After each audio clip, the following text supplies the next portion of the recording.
आपण आता रव्याची आपण कुरकुरीत पुरी बनवणार आहोत, की आपण चहासोबत सुद्धा खाऊ शकतो आणि प्रवासामध्ये सुद्धा आपण नेऊ शकतो. तर आपल्याला 1 चम्मच ओवा टाकायचा आहे आणि 1 चम्मच मीठ टाकायचं आणि आपल्याला चांगलं उकळीचं तेल टाकायचं. याच्यामध्ये आपण 4 चमचे तेल टाकलेलं आहे, छान तापलेलं. हे छान मिक्स करून घ्यायचं आपल्याला. हे मिक्स झाल्यानंतर याच्यामध्ये आपल्याला साधारण गरम पाणी कोमटसर याच्यामध्ये मिक्स करायचं आहे.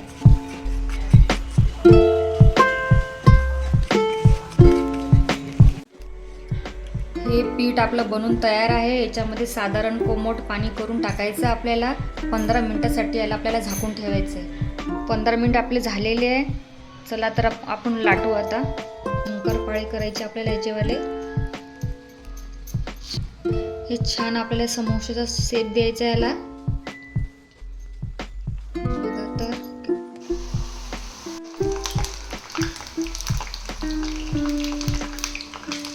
हे आपले पुरी तळून तयार. याच्यामध्ये छान बघा किती छान अशी खुसखुशीत आपली बनून तयार आहे पुरी.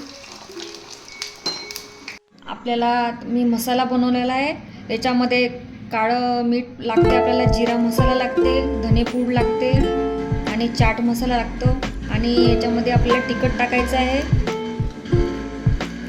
आणि साखरची पिठी टाकायची आहे आणि छान हे मिश्रण मिक्स करून घ्यायचं आपल्याला.